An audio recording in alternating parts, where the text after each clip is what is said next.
প্রভু তুমি আমাকে তোমার জান্নাতে অল্প একটুখানি জায়গা দিও।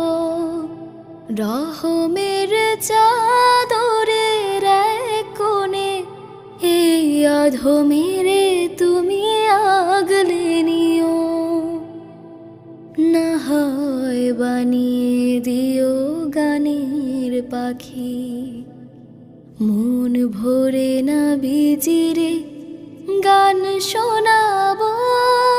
আমি ধন্য হব, চিরধন্য হব, তোমার ভালোবাসায় পূর্ণ রব। আমি ধন্য হব, চিরধন্য হব।